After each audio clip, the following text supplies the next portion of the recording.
This is how to create business building videos without breaking the bank. And I want to preface what I'm about to say by noting that this is not intended to put out of business all of our friends in the video production world. There are often a lot of reasons to hire a video production firm, a video firm, to do the higher end videos, to do video advertisements, to do videos that do require a higher level of professionalism. But when we talk about doing this without breaking the bank, what we're really talking about right now, for the purpose of this presentation, is how to do it yourself, or at least to do it with your team using relatively low cost solutions. And you can make so much progress and do so much business building with video.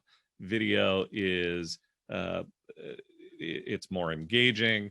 People respond to it at much higher rates. And if video is not part of your communication and marketing strategy, hopefully by the end of this presentation, you'll have some ideas about ways that you can implement video into your business without breaking the bank.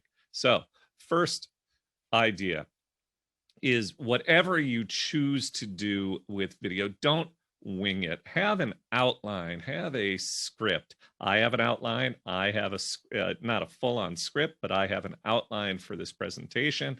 I rehearsed it. I didn't just slap some slides together. I'm not winging it. And when I used to wing it, when creating videos, whether it was in a live event like this one or a pre-recorded thing that I would post elsewhere, it would always be harder. I would be more nervous and on edge. There would be more takes. It would take more time. There would be more mistakes. When you outline and when you script, you do a better job, period. Now, there are a lot of different ways to do it.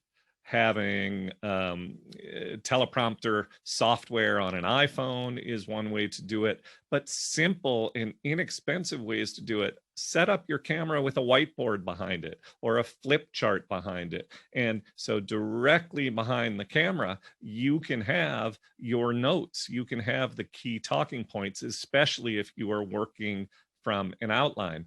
I gave a presentation at the last meeting, maybe, or a couple of meetings ago, where I talked about tips for being more effective on Zoom. I think I shared the idea with you that I actually have on a tripod where my camera is in front of me, a small monitor that is mounted just below the lens of the camera. And that monitor is where I pour my notes or my outline so that I can glance at those notes in the outline as I'm doing right now without really losing eye contact. I can quickly glance down, I can quickly glance back at the camera, and I am able to deliver with greater comfort and ease and effectiveness than I would if I was not working from outlines and from a note.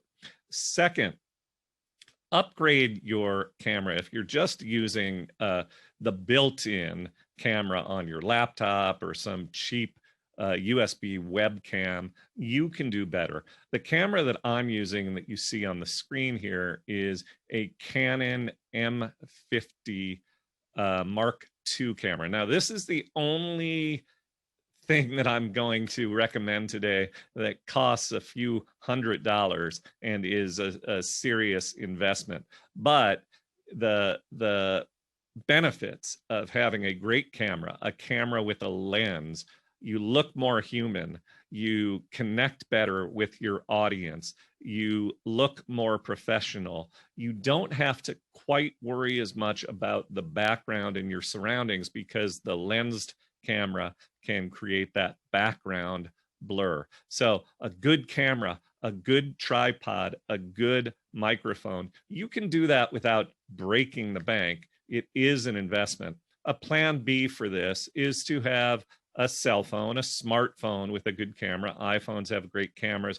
Most Android phones have great cameras. And then very inexpensive software can turn your iPhone or your Android phone into a very effective webcam for live events, or just using, without software, using the camera to record a video can be an effective way to do it, better than those plug-in cams or the cams that come with your computer. You'll just produce better video as a result. Now, third tip, and this is very, very important. I wrote about this very recently, that I put a short video up on LinkedIn, and somebody responded by saying, "Oh, Tom, you should have," commented on the LinkedIn, "you should have put captions, subtitles on this video." And I had a conversation with a Facebook marketing expert whom I trust. And I asked him, because I knew that he had tracked the numbers. I said, "Talk to me about your take on captions or not in social media."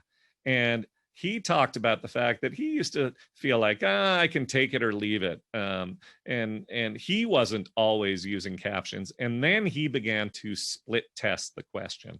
What happens when I post a video with captions and I post the same video without captions? And what he discovered is that the cost of customer acquisition, ultimately the yield of how much was he selling based on this video, was 25% better. Cost of acquisition was lower when the video had captions. We know this from consuming video on social media. A lot of times we don't have the volume up on our videos, and so on our computers. And so we'll see that video playing on social. And if we want to engage with the video, we have a choice. We either have to turn off the music that we're playing, or interrupt the other people in the room by turning up the volume, which could be a distraction and an interruption. Or if it has captions, we can engage without doing any of that. And so how do you go about doing this? The way you do it is you can shoot your video, and then you can use a transcription service. There are a lot of great transcription services. The one that I love is called Otter, otter.ai. It's super, super affordable. It's less than $10 a month, $100 a year, I think. And you get an unlimited, not unlimited, but an ungodly amount of transcription hours. You simply take the video, you upload it to Otter AI.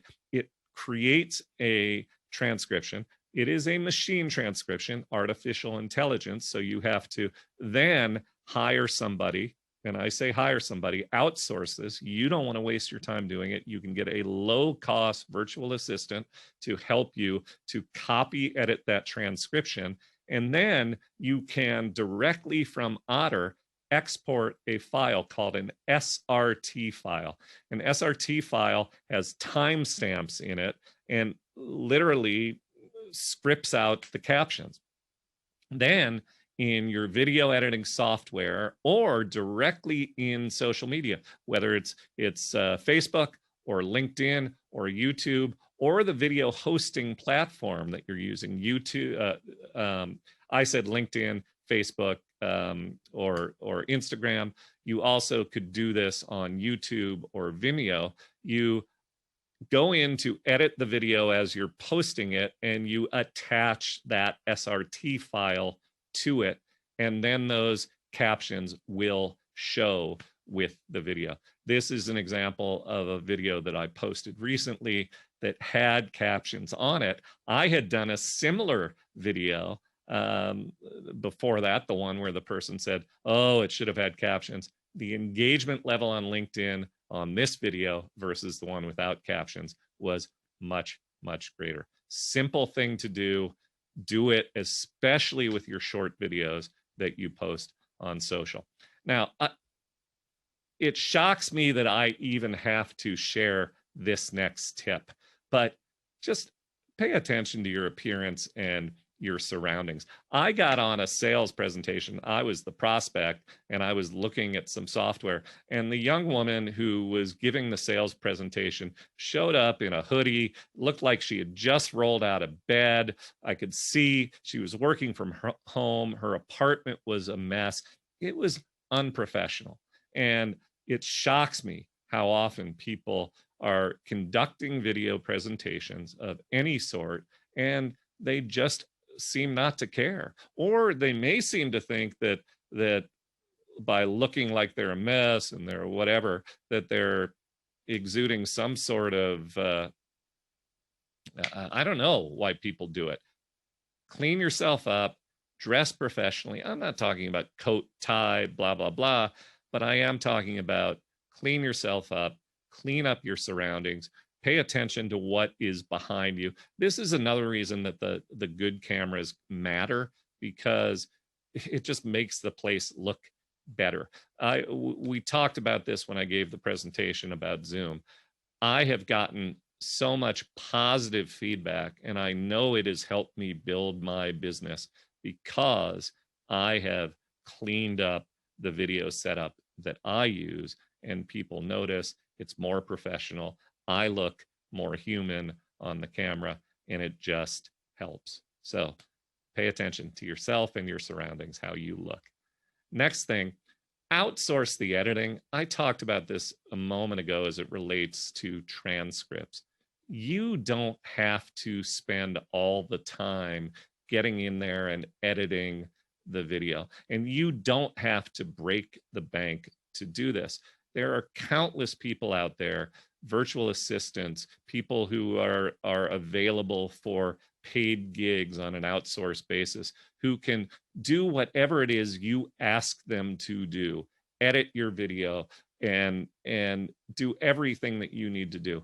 I've hired a virtual assistant who has created the intro for my videos, a spinning version of my logo with a little background music, the outro for my videos. He will edit out the junk when I send him the videos.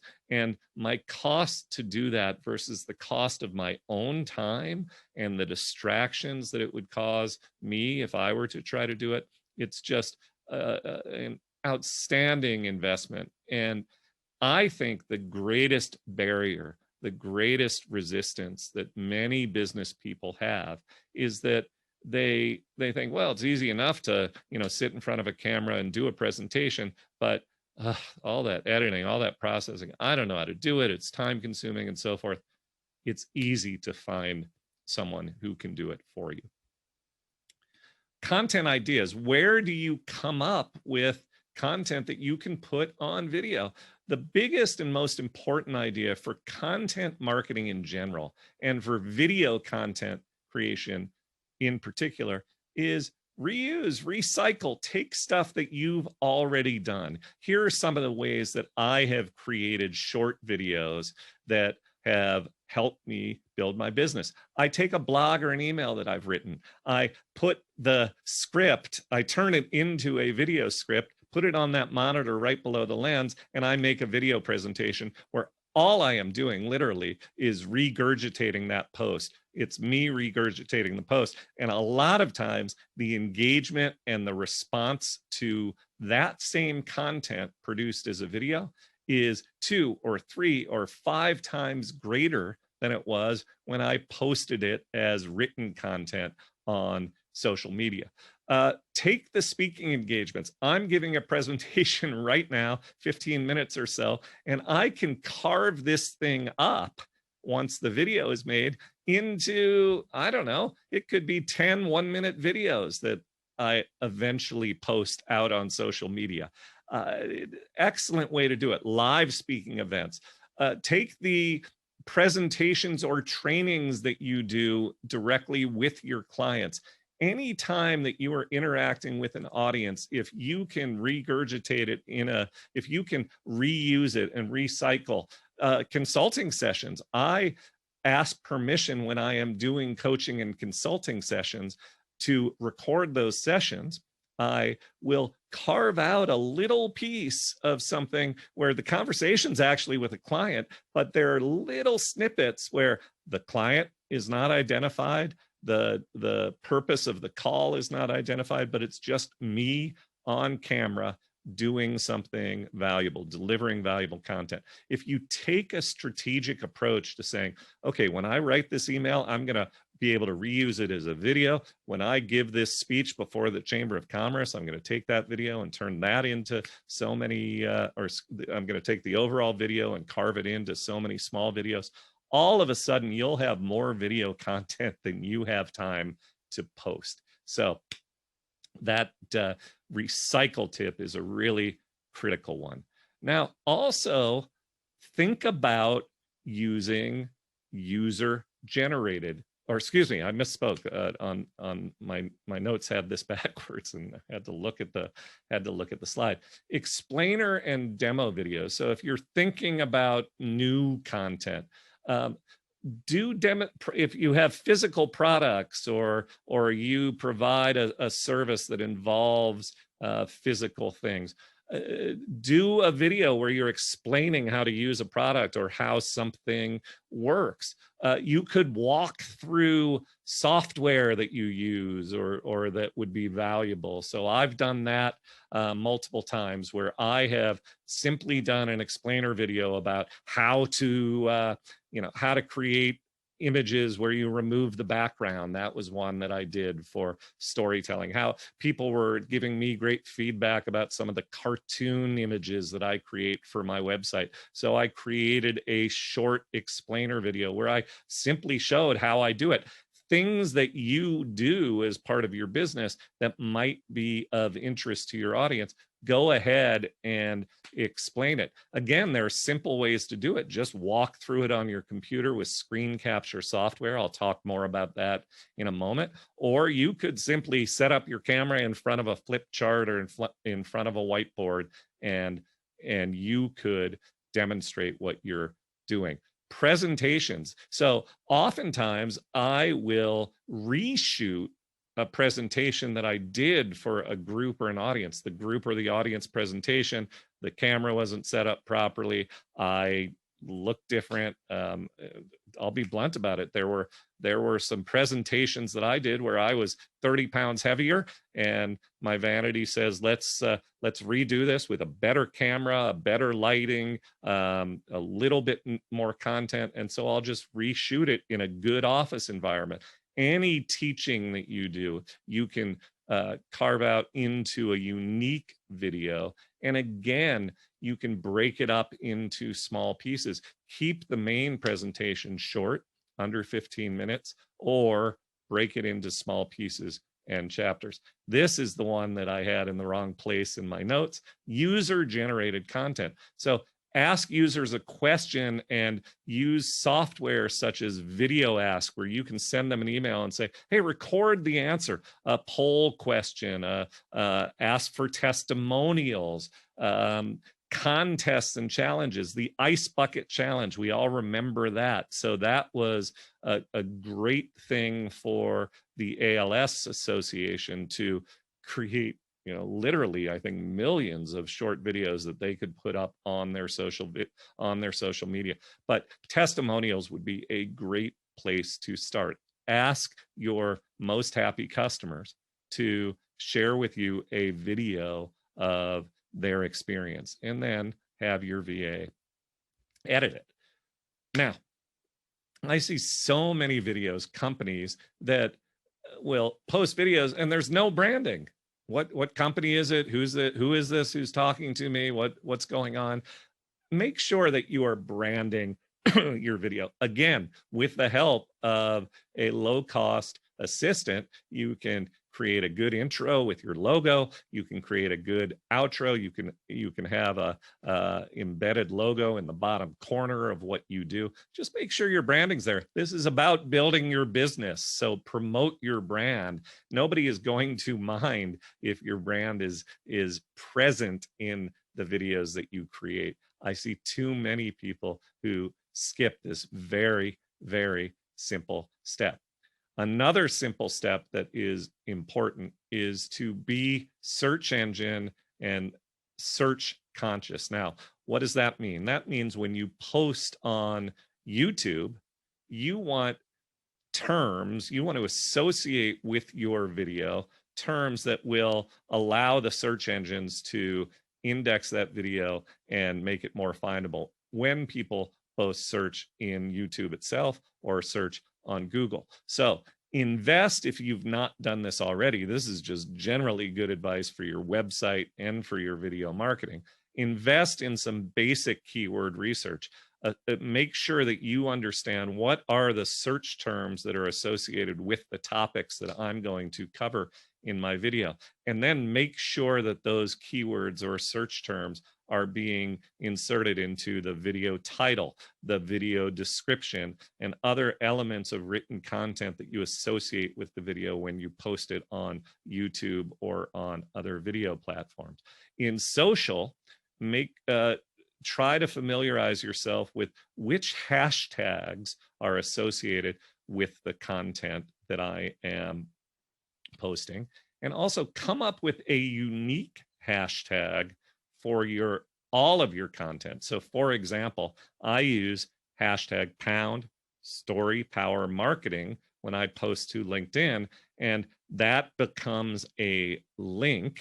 There are other hashtags that I'll use with the videos, but pound story power marketing becomes a link that people can click, and then boom, everything that I've ever tagged that way shows up on a single screen. It's more findable, and it's sort of a low cost and simple way for you to create a quick channel or collection of your stuff. Calls to action. Wow, this is another one that people really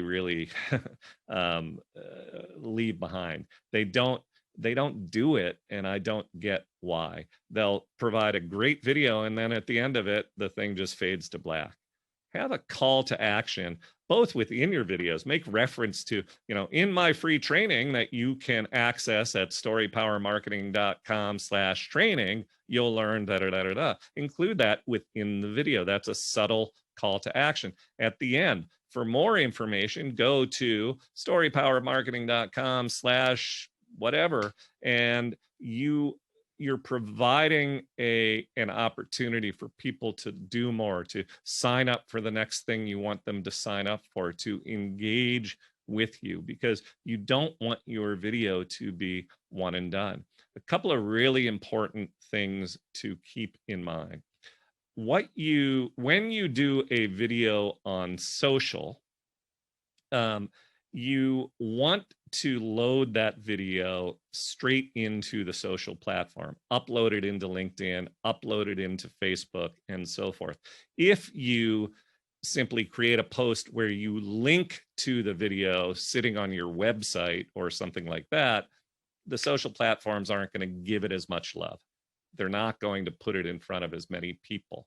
And so the call to action when you do it that way is going to be a little bit different. When you post it within your own website and you have it hosted on some platform like YouTube or Wistia or Vimeo, those are all video hosting platforms.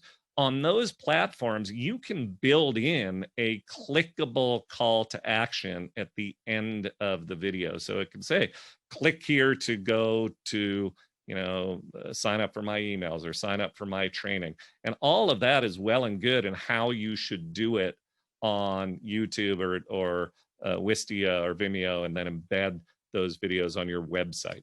But if you're uploading a video into LinkedIn, you can't do that direct clickable trick. So what you want to do is in the comment section, post the video in social, and then in the comments below the first comment for your post, for more information or to sign up for the emails referenced in the video, click here.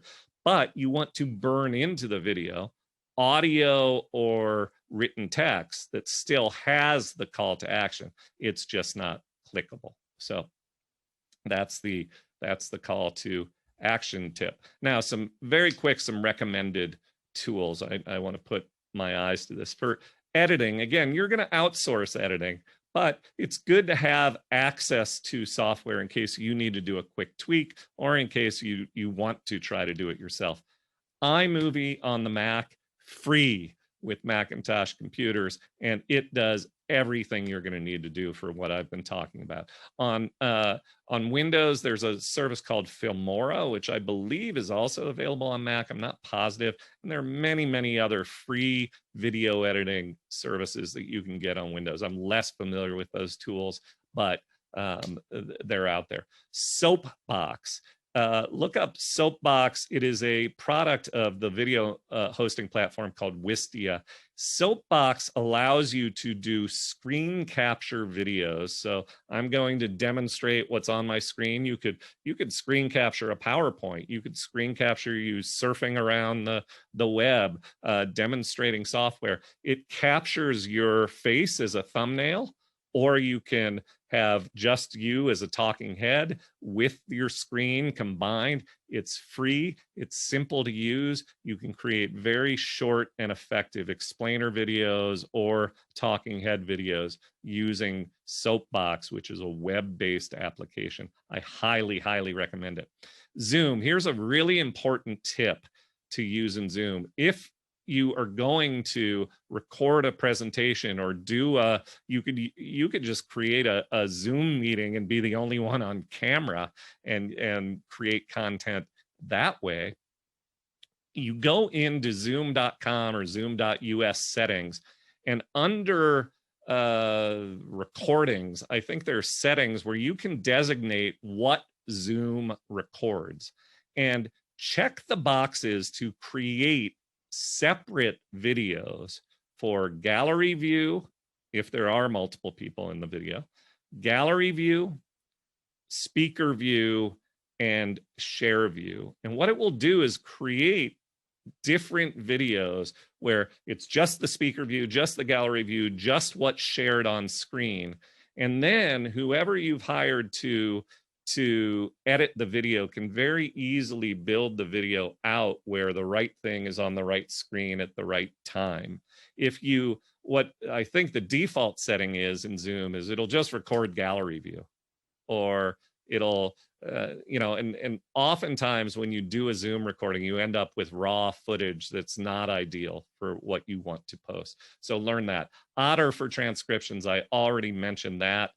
There's a tool, and Will Henke I have to thank for this. I frankly have not used it, but I trust Will so much that I wanted to share it here.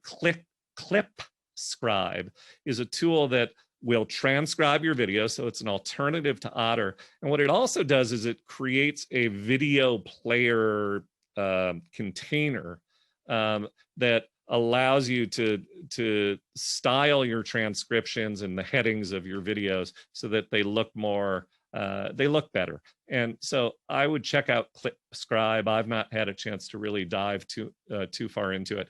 And then various teleprompter apps. If you're on Apple, Premium and Video Teleprompter for the Mac, Nano for Android. Those are both great tools.